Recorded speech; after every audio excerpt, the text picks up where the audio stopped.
बिस्मिल्लाहिर्रहमानिर्रहीम। अस्सलाम वालेकुम मेरे प्यारे व्यूअर्स। उम्मीद करती हूँ अल्लाह के फजल करम से आप ठीक ठाक होंगे।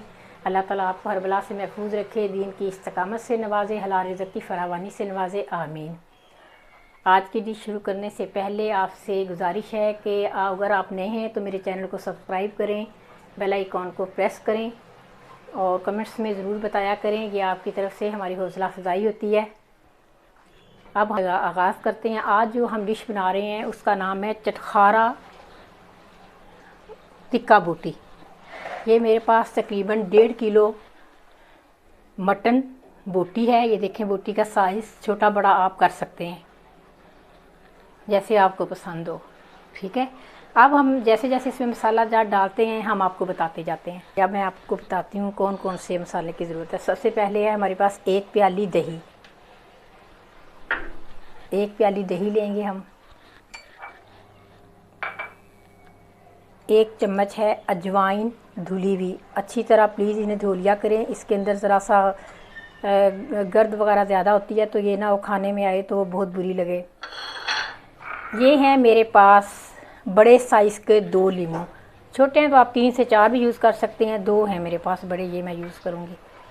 अब मैं आपको मसाले बताती हूँ। डालेंगे नमक 1.5 टीस्पून। 1.5 किलो तकरीबन मेरे पास टिक्का बोटी है तो इसके लिए हमें जाएगा 1 चम्मच, 1 टीस्पून और हाफ़ टीस्पून और जाएगी इसी सुरख मिर्च। थोड़ी सी हम डालेंगे हल्दी। चटखारेदार बोटी है तो चटखारेदार ही मसाले डालेंगे।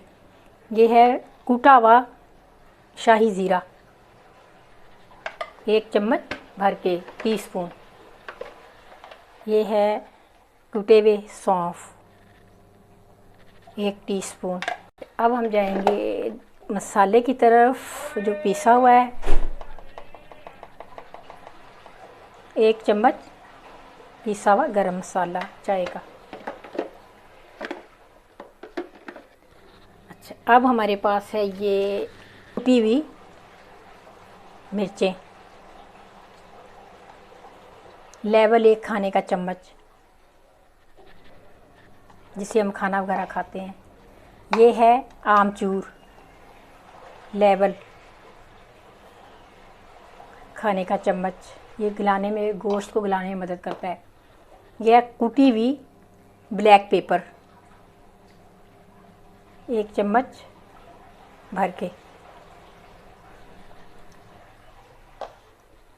अल्हम्दुलिल्लाह मसाले हमारे सारे कंप्लीट हो चुके हैं। अब हम इस बोटी में ये सारे मसाले डाल देंगे। बिस्मिल्लाहिर्रहमानिर्रहीम। चटखारेदार टिक्का बोटी बनने वाली हैं। आप ज़रूर ट्राई कीजिएगा, इंशाल्लाह बहुत अच्छी बनेगी। 1 प्याली दही ये भी हम डाल देते हैं। ये है अजवाइन धुली हुई 1 खाने का चम्मच। अब इसमें हम डाल देते हैं लीमू।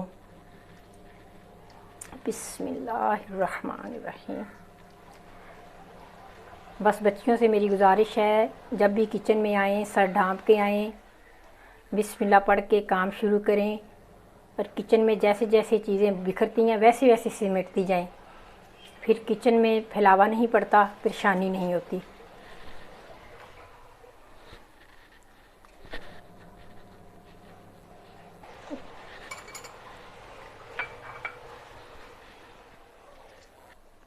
देखें व्यूअर्स, माशाल्लाह सुभान अल्लाह, हमारे सारे मसाले मिक्स हो गए हैं। अब हमने करना क्या है, इसको 15 से 20 मिनट के लिए मैं फ्रिज में रख देती हूँ। उसके बाद क्या करना है फिर आपको बताते हैं। एक व्यूअर ने मुझसे पूछा था कि मेरी बिरयानी में जब बनाती हूँ तो वो चावल जो है ना बिल्कुल सॉफ्ट हो जाते हैं, कच्चे रह जाते हैं।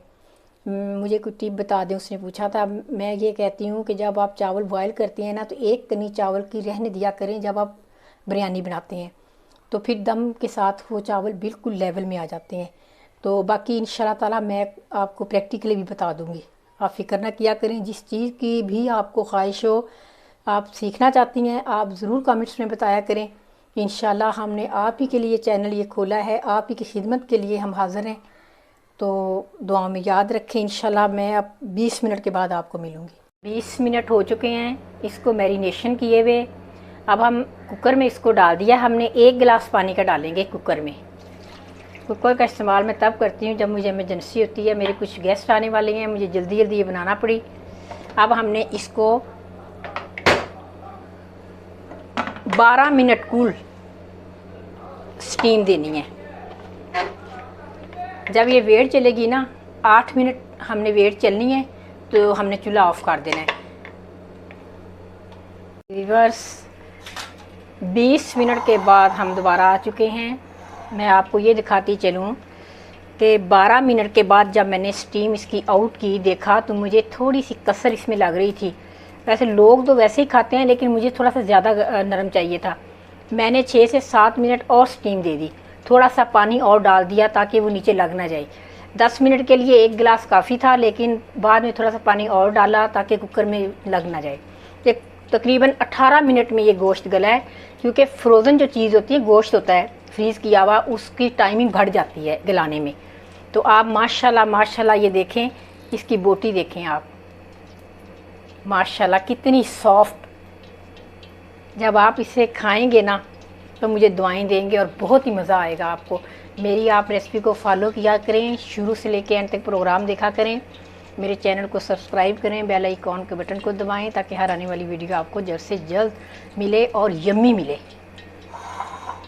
अब हम व्यूअर्स, मैंने थोड़ा सा बेसन लिया है, कुछ मैं बेसन के साथ कोटिंग करके फ्राई करूँगी टिक्के, कुछ टिक्के मैं सिंपल फ्राई करूँगी। मुझे थोड़े से बेसन के साथ कोटिंग करके फ्राई करने का बहुत वो होता है, खाने में मज़ा आता है। ये देखिए आप, हल्का बस ज़रा सी नमक, मिर्च, सूखा धनिया डाला है। आपने टेस्ट के मुताबिक आप कर सकते हैं नमक मिर्च कमी बेशी नमक मिर्च में।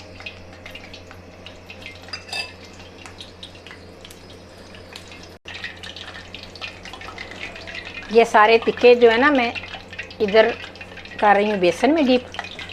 अब हम इसको फ्राई करेंगे। आप इस रेसिपी को ज़रूर ट्राई कीजिएगा, आपको बहुत अच्छी लगेगी।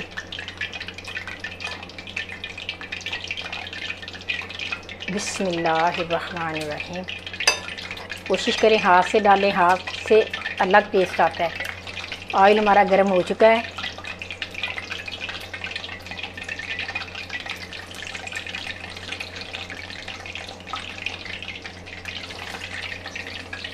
आंच दरमियानी रखनी है आपने। गोश्त हमारा गला हुआ है, सिर्फ हमने बेसन गला ऊपर थोड़े से बेसन को कलर देना है, बेसन कच्चा भी ना रहे और ऊपर कलर भी आ जाए।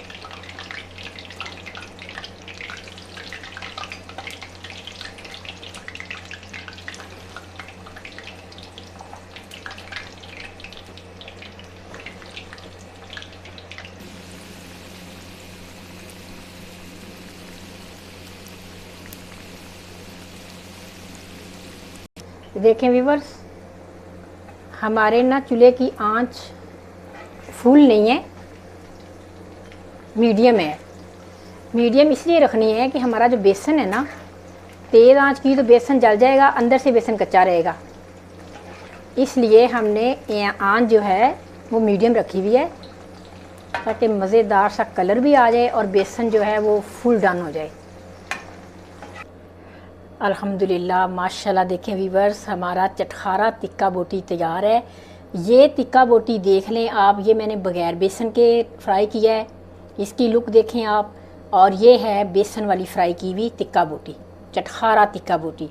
यकीन जाने जब आप खाएंगे ना, आप कहेंगे कि वाकई हमने ज़िंदगी में ऐसी बोटी नहीं खाई, इतनी माशाल्लाह मज़े की है। तो मेरी फिर आपसे रिक्वेस्ट है, मेरे चैनल को सब्सक्राइब करें, लाइक करें, शेयर करें, बेल आइकॉन को प्रेस करें ताकि हर आने वाली वीडियो आप तक बर वक्त पहुँच सके। तो इंशाल्लाह नई रेसिपी लेके फिर किसी प्रोग्राम में हाज़िर होंगे। अल्लाह हाफ़िज़।